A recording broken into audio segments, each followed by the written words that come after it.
Welcome to NTD News. I'm Kevin Hogan. Here are today's top stories. House Speaker Nancy Pelosi says they're moving forward to impeach President Trump. That's if Mike Pence doesn't invoke the 25th Amendment to remove Trump. Social media platform Parler goes offline. Its CEO says even their attorneys have dropped them over pressure from Silicon Valley. Representative Nunes is calling for a probe into big tech companies following their moves to take down social media site Parler. The NRA responds to Biden's tweet about defeating the organization. The group reminds gun owners to remain vigilant about their Second Amendment rights. Secretary of State Mike Pompeo announces major changes in diplomatic relations with Taiwan. It could bring the two governments closer.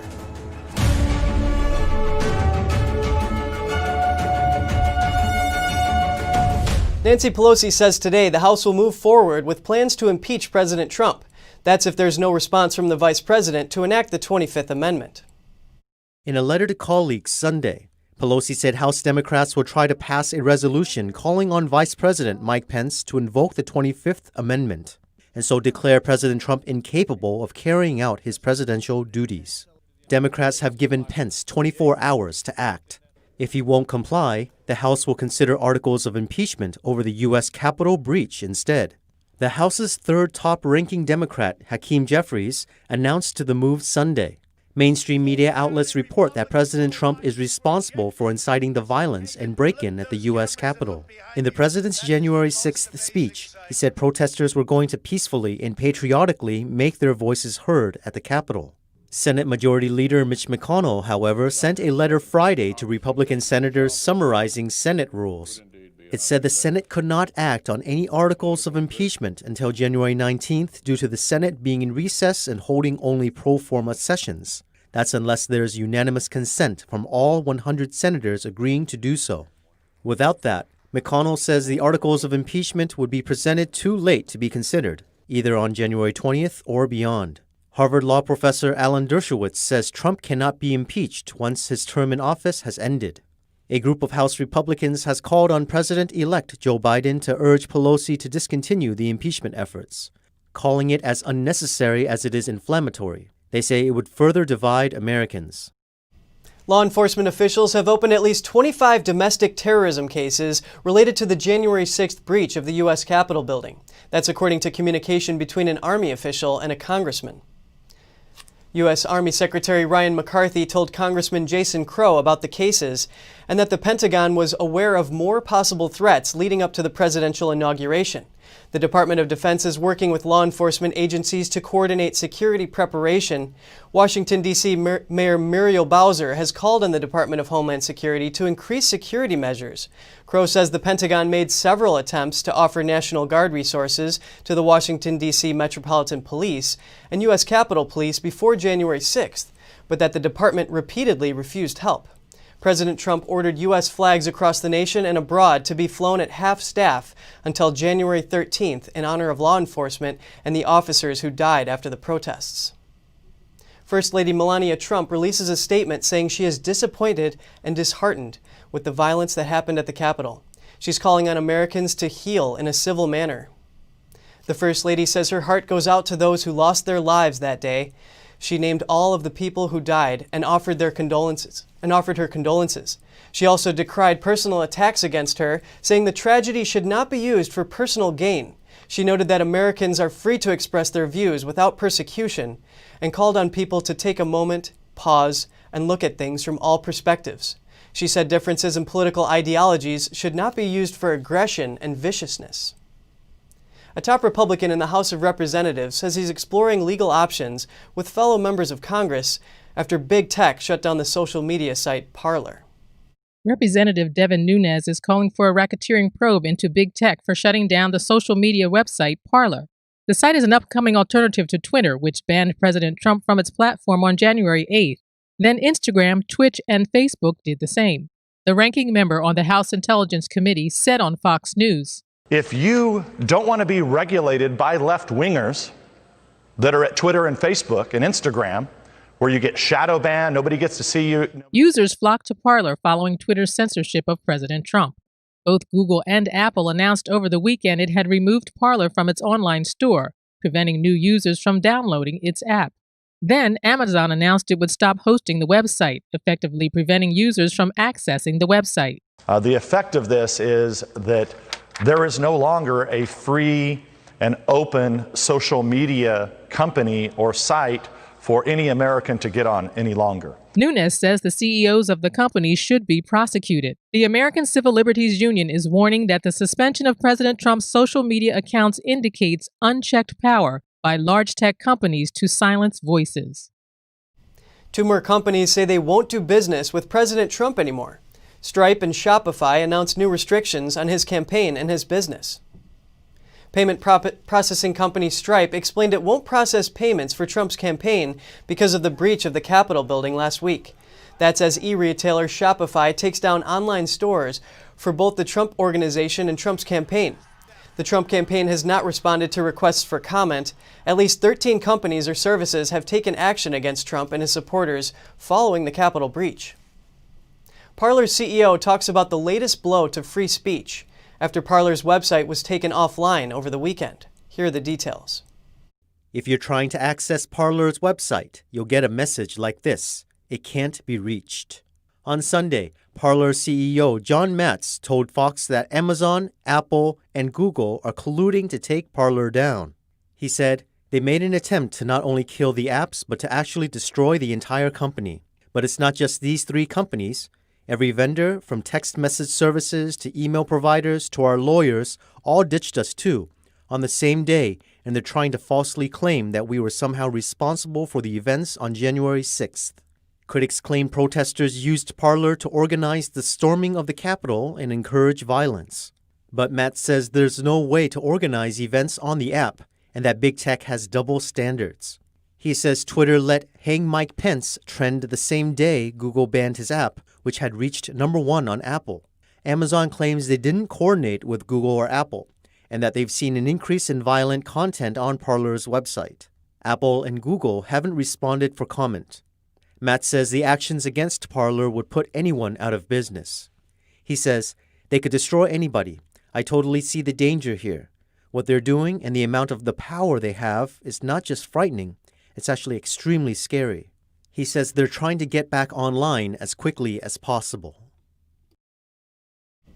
Free speech platform Gab is reporting a huge increase in traffic. It was up over 750% in just 24 hours over the weekend. It reported over 500,000 new users on Saturday alone and said it was making 10 new servers to handle the increase. It comes as users dropped Twitter after it banned President Trump on Friday. Now Gab's pushing for people to use its platform because Trump is already on there. Gab says it's the market leader when it comes to defending free speech because it doesn't rely on Silicon Valley. It says it isn't just building an alternative social media network, it's building an alternative internet. The NRA responded to President-elect Joe Biden's comment about defeating the organization. The NRA tweeted that it's the only thing standing in the way of Biden dismantling the Second Amendment. Biden said he would take down the NRA while responding to a Twitter post by former Congresswoman Gabby Giffords. The Congresswoman was reflecting on the mass shooting where she was shot in the head 10 years ago. Biden wrote that he would continue to work with victims of gun violence and advocates for gun law reform, adding he would defeat the NRA and bring an end to what he called an epidemic of gun violence. In its tweet, the NRA urges gun owners to stay vigilant and involved in elections and the legislative process. The U.S. will remove all self-imposed restrictions on contact with Taiwanese officials, laying the groundwork for closer relations with the democratic island. In a statement on Saturday, Pompeo said that Taiwanese diplomats will no longer need to follow decades-old rules that have limited their contact with American counterparts. For example, Taiwanese officials were excluded from entering the U.S. State Department for meetings and instead met at hotels. But after the weekend, Pompeo said, "No more. Today I am announcing that I am lifting all of these self-imposed restrictions." Taiwan's de facto ambassador in Washington, B. Kim Shao, tweeted in response, "A huge day in our bilateral relationship." The move will likely increase tension with Beijing just before President-elect Joe Biden takes office on January 20th. China claims the separately ruled and democratic territory of Taiwan and also calls it its most sensitive issue in its ties with the U.S. Although there are no official ties between Taiwan and the United States, the Trump administration has ramped up backing for the island territory with arms sales and the Taipei Act, meant to bolster Taiwan's international recognition. An official from Biden's transition team said the new administration will continue to support a, quote, peaceful resolution of cross-strait issues consistent with the wishes and best interests of the people of Taiwan. Taiwan says lifting these restrictions elevates the two nations' ties to a global partnership. The U.S. ambassador to the UN is set to meet Taiwan's president this week and discuss how to promote Taiwan's international participation. And just ahead, authorities find the black boxes from the plane that crashed in Indonesia.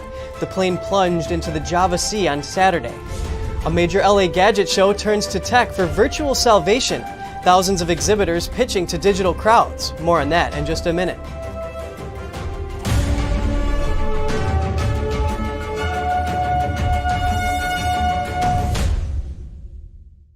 When you look at TV networks in America, a soundbite and fight-it-out culture prevails on news and commentary programs. As a Canadian, I'm fascinated with America, and I wanted to offer American thought leaders an opportunity to share their thoughts in a deep dive format, where we can explore their ideas together. And so American Thought Leaders was born. The world's most brilliant thinkers believed that open discourse was the key to greatness. However, all around the world, we see that discourse is being stifled, and political agendas have subverted media.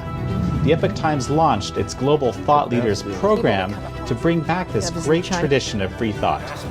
As the host of American Thought Leaders, every week I interview some of the most intriguing minds on the most pressing issues of our time. Be sure to check out our new episodes every week.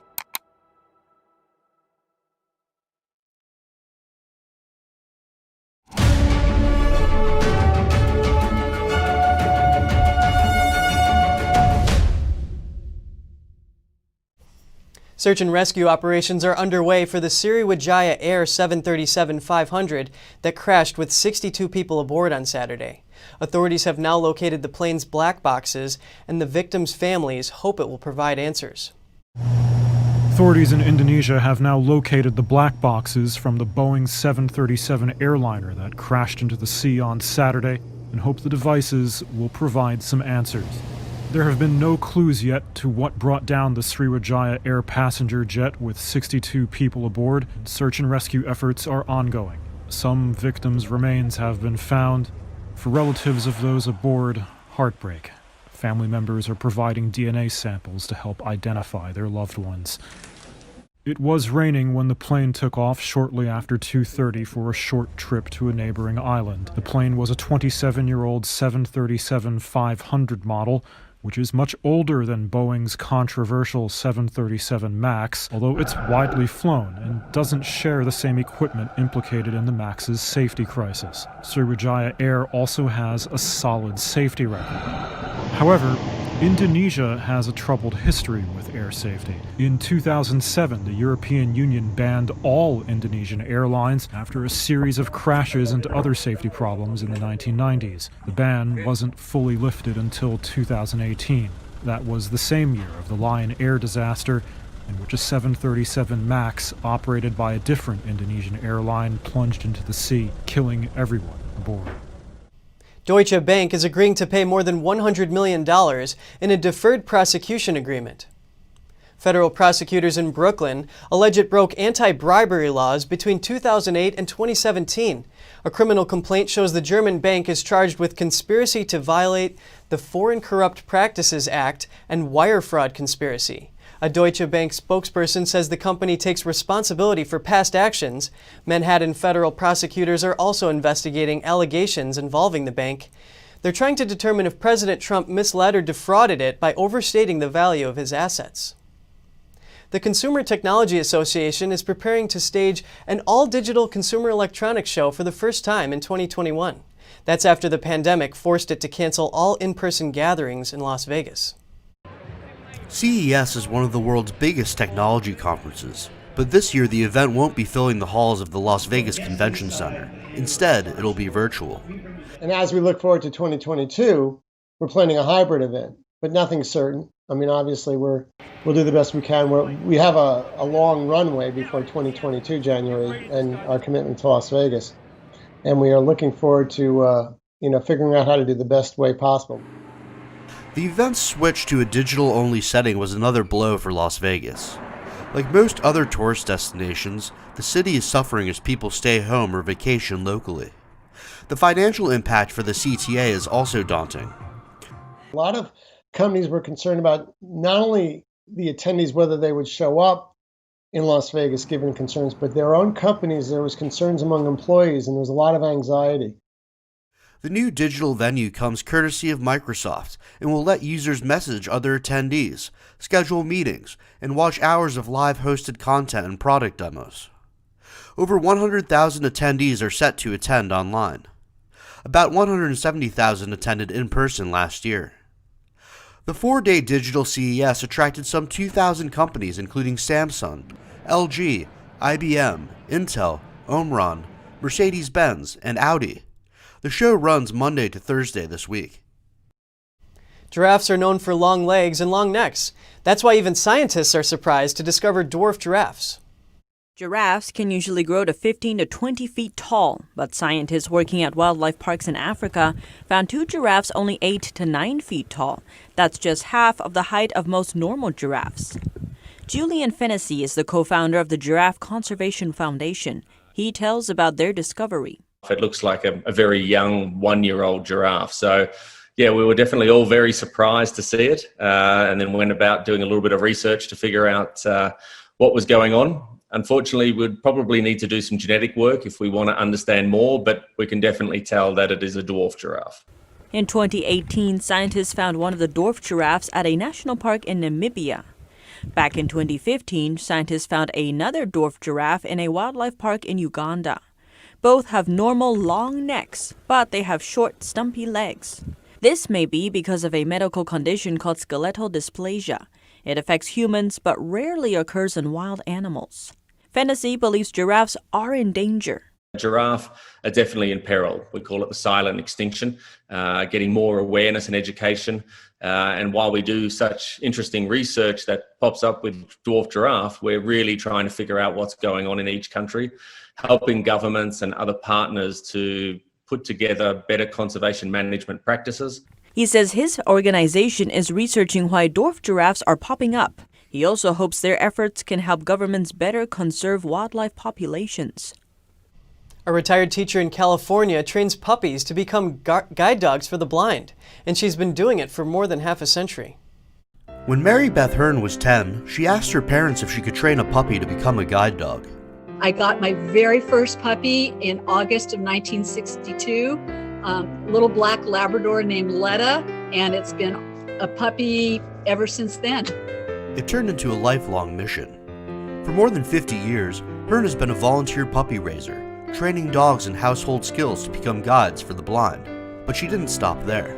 In 1992, Hearn started the Lemoore FFA Guide Dogs for the Blind Puppy Raisers Club. Her students have helped raise and train 170 service dogs.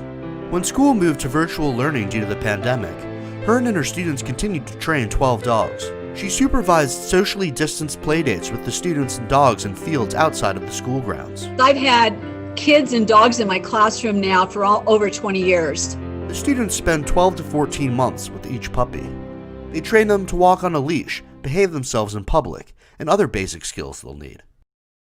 And that's all for now. Catch us again tonight at 6:30 Eastern. I'm Kevin Hogan.